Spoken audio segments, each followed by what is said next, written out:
Para introduzir o tema do planejamento por cenários, vou primeiro lhe contar uma história real, a história deste mapa. Vocês o reconhecem? É um mapa da América do Norte, feito na época das Cruzadas Espanholas. Só que tem algo de estranho nesse mapa. A Califórnia, como podemos ver aqui, é representada como uma ilha. Havia uma série de mapas desta forma, pois, após o primeiro ser feito assim, os seguintes tomavam isto como certo. Mas como este erro foi acontecer da primeira vez? Alguns exploradores chegaram à Califórnia pelo sul do estado, subiram um rio, porém não chegaram à sua nascente norte. Outros exploradores chegaram pelo norte, navegaram ao sul e também não encontraram a nascente do rio em que estavam. Como bons cartesianos que eram, os desenhistas de mapa juntaram os dois pontos, formaram uma linha reta e, voilá, estava criada a ilha da Califórnia.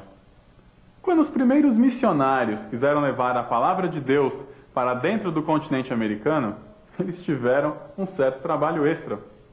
Contornaram a América do Sul, aportaram na Califórnia, e como teriam que atravessar o Golfo da Califórnia quando chegassem do outro lado da ilha, eles desmontaram seus barcos, colocaram no lombo de burros e partiram para atravessar uma serra de aproximadamente 1000 metros.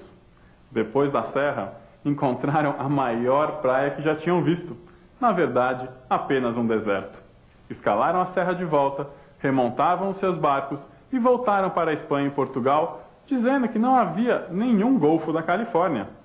O que os desenhistas de mapa responderam: os mapas estão certos, vocês é que devem ter estado no lugar errado. Depois dos primeiros missionários atestarem que a Califórnia não era uma ilha, levou quase 50 anos para que os mapas fossem mudados. Isso só porque um deles finalmente chegou num posto tão alto na igreja que pôde pedir diretamente ao rei da Espanha, que teve que fazer uma lei: não se fazem mais mapas mostrando a Califórnia como uma ilha. Qual é a moral desta história para os líderes das organizações atuais, públicas ou privadas, grandes ou pequenas? Primeiro, se você tem os fatos errados, você constrói um mapa errado. Segundo, que se o seu mapa está errado, você fará coisas erradas, como escalar uma serra carregando barcos. E terceiro, não menos importante, é muito difícil mudar os nossos mapas. E vocês sabem qual é um dos mapas mais importantes e influentes em qualquer organização? O mapa do futuro. Toda organização tem, ou deveria ter, o seu mapa sobre o futuro.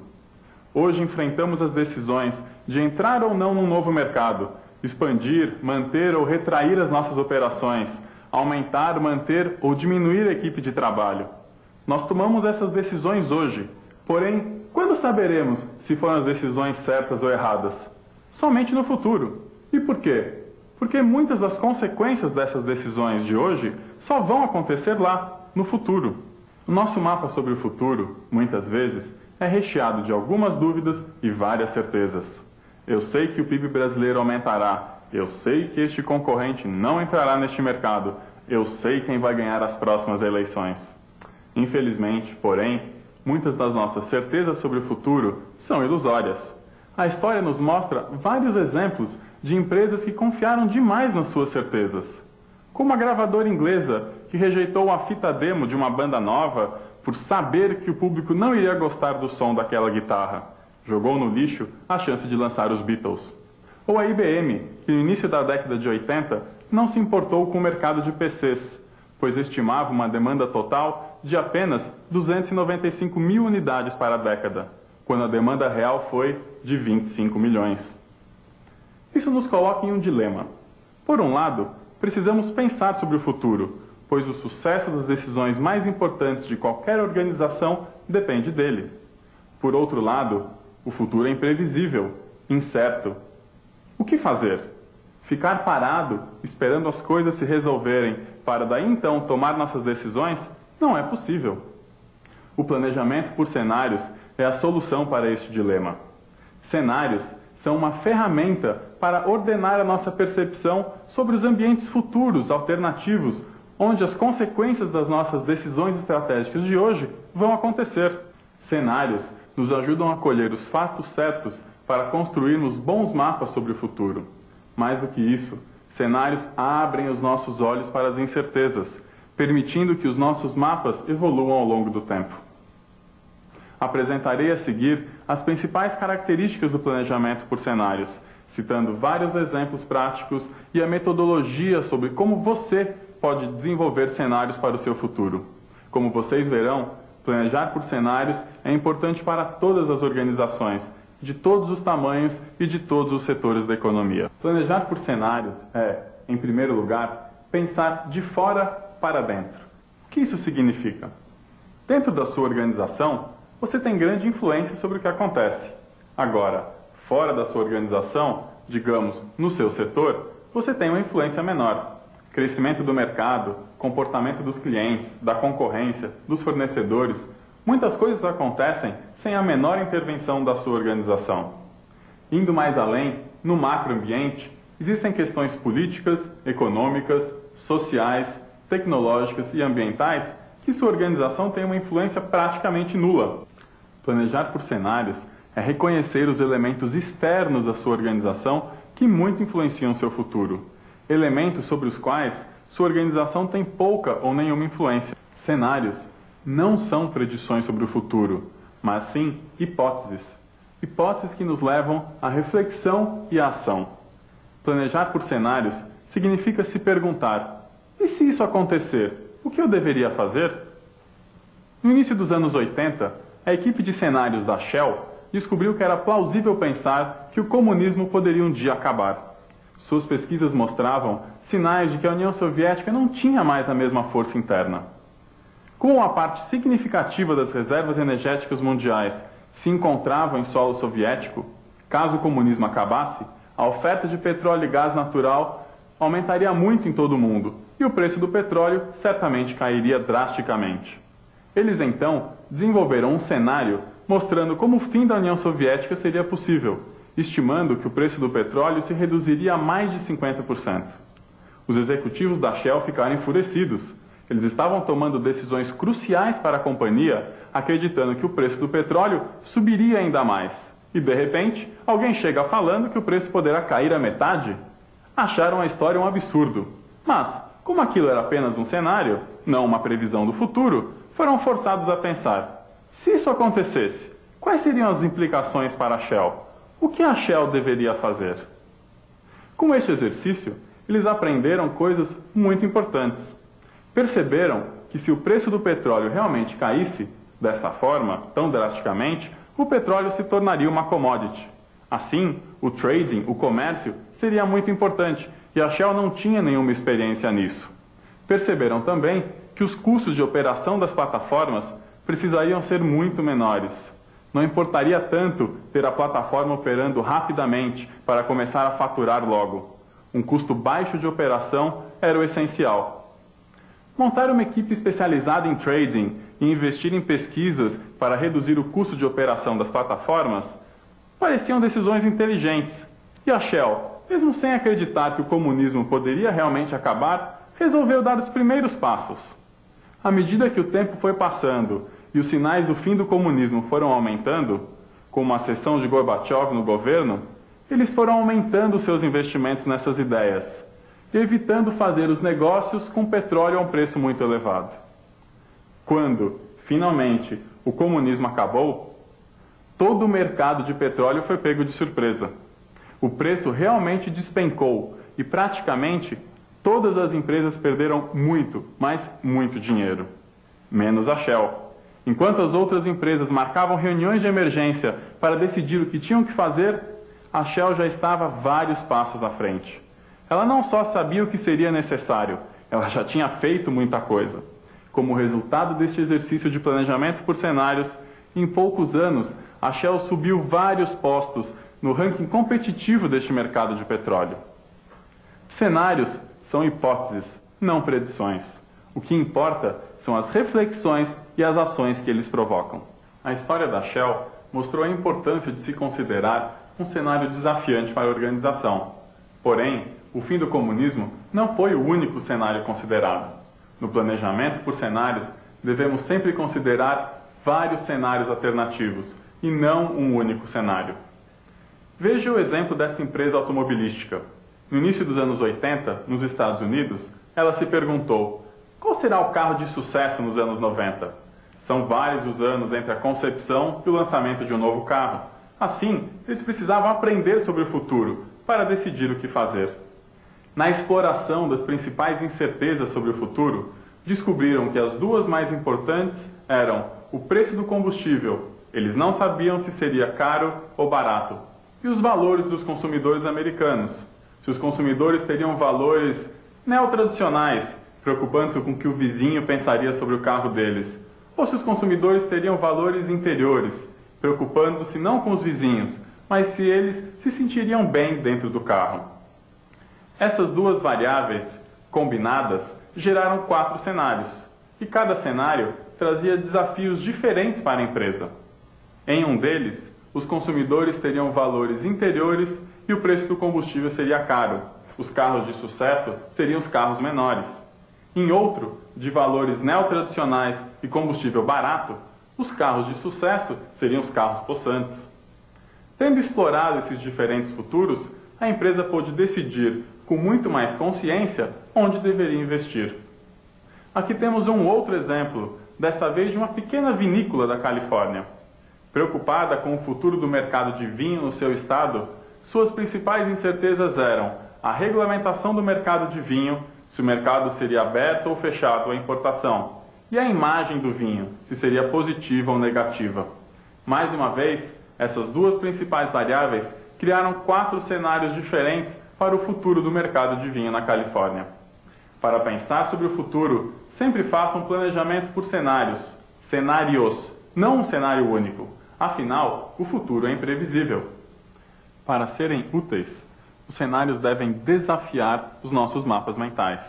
Como no caso da Shell, não adianta pensar em vários diferentes futuros como sendo um otimista, um pessimista e um realista, como muita organização faz, todos dentro de uma mesma lógica. Vejam o caso desta empresa de equipamentos de perfuração de petróleo. No início dos anos 80, ela fez uma previsão múltipla para sua demanda durante a década, com um cenário otimista, um pessimista e um realista. O que aconteceu de verdade? Ops! O futuro foi muito diferente do que eles imaginaram. O que aconteceu? Em 82, 83, o governo americano decretou uma lei de simplificação dos impostos. Até então, as empresas de petróleo nunca perdiam quando iam explorar novas reservas. Se ela achasse petróleo, ótimo. Se não achasse, tinha uma ótima dedução no imposto de renda. Com a nova lei, essa situação ganha-ganha acabou e as empresas passaram a ser muito mais cuidadosas. Como consequência, o mercado da empresa de equipamentos desmoronou. Essa lei antiga era, na verdade, o motor do crescimento do mercado desta empresa de equipamentos. Porém, nenhuma atenção foi dada a ela. A empresa fez, sim, múltiplas previsões, porém, todas dentro do óbvio, sem questionar os seus mapas mentais. Desenvolva sempre cenários que desafiem o chamado futuro oficial da empresa. Futuro oficial é aquele futuro que a empresa acha que vai acontecer. Pergunte-se, o que eu hoje tomo como certo, que se fosse diferente, mudaria drasticamente o futuro da minha organização? Nós tendemos a ser otimistas, não é mesmo? Nós não gostamos de pensar que coisas ruins podem nos acontecer, mas é importante pensar sobre elas. Se elas podem acontecer, é melhor estarmos preparados. Planejar por cenários fará o papel do advogado que, no altar, no momento do seu casamento, chega e lhe pergunta: como é? Já pensou no acordo do divórcio? Cenários devem ser sempre criados para uma necessidade específica. Existem diferentes momentos onde o planejamento por cenários pode ser importante. Eu posso ter uma decisão isolada para tomar, construir ou não uma nova fábrica.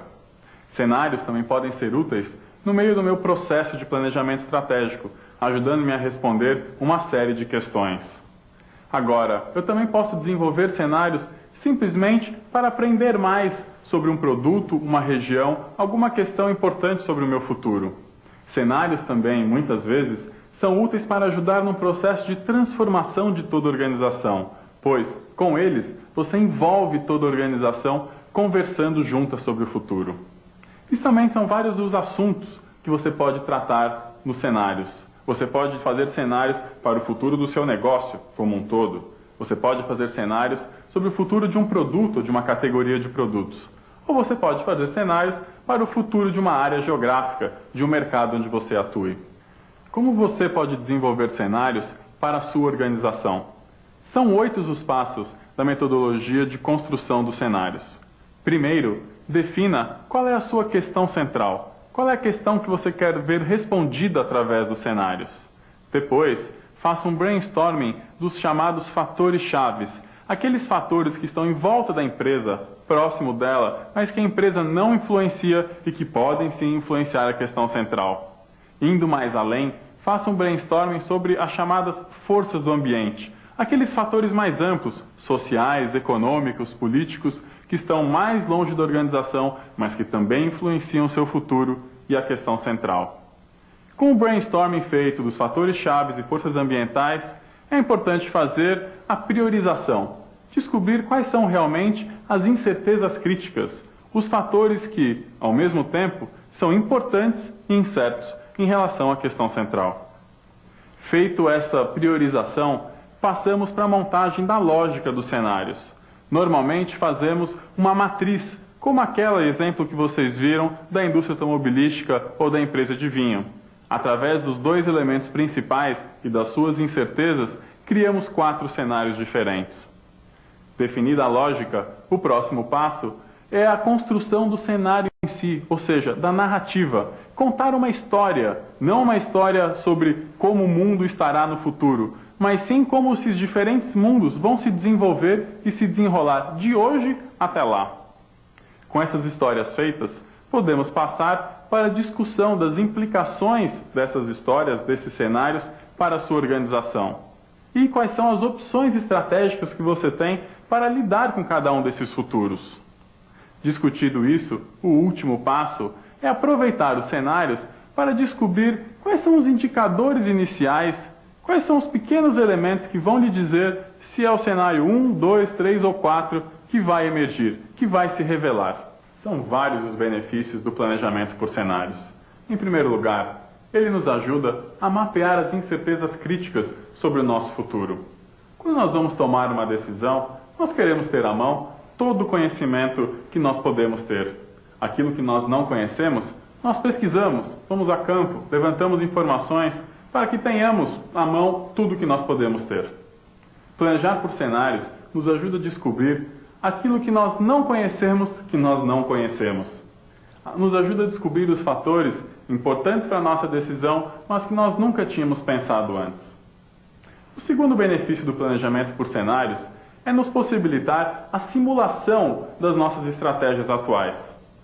Quando uma empresa projeta um avião, antes de colocá-lo no ar, ela testa o avião num túnel de vento. O que isso significa? Significa testar o avião nas condições ambientais, de pressão, temperatura, o vento, que o avião depois, quando estiver realmente em operação, vai enfrentar. Cenários são um túnel de vento para as nossas estratégias. Por quê? Cenários nos mostram quais são as diferentes condições que as nossas estratégias de hoje vão ter que enfrentar no futuro. Em terceiro lugar, planejar por cenários nos permite elaborar estratégias resistentes. O que eu quero dizer com isso? As estratégias, fruto dos cenários, serão resistentes a vários dos futuros diferentes que poderão emergir. Você desenvolve cenários e não necessariamente aposta em um. Não, você tem que considerar todos os cenários possíveis e pensar quais são as estratégias que funcionarão nos diferentes cenários, não importa o que aconteça. O planejamento por cenários nos permite também preparar estratégias contingenciais. Além da estratégia que vamos adotar naquele momento, cenários nos mostra o que deveríamos fazer caso esse ou aquele futuro se revele, aconteça de maneira diferente da que imaginamos. Como no caso da Shell, que tinha no bolso já preparado o que ela deveria fazer caso o comunismo acabasse. Enxergar melhor o futuro emergindo é outro benefício do planejamento por cenários. Se acreditamos que o futuro será de um jeito só, nós só perceberemos sinais que mostrem aquele futuro. Se imaginamos o futuro como um campo de diferentes possibilidades, nós enxergaremos pequenos sinais de cada um desses cenários que mostram o futuro aparecendo, nós abriremos a nossa cabeça, abriremos os nossos olhos para perceber o futuro que se revela. Por último, não menos importante, o planejamento por cenários permite a existência de uma conversação estratégica por toda a organização. Cenários são uma excelente maneira de envolver todos na sua empresa, na conversação estratégica, na conversação sobre o seu futuro. Esteja atento aos seus mapas mentais sobre o futuro. Questione-os. O futuro pode ser diferente daquilo que você gostaria. Pergunte-se, e se isso acontecer? E se aquilo acontecer? Prepare-se para vários futuros, não para um só. Esteja atento para o futuro que se revela. Preste atenção aos pequenos sinais que lhe mostrarão grandes mudanças. Desenvolva cenários e tenha uma apólice de seguros contra as incertezas.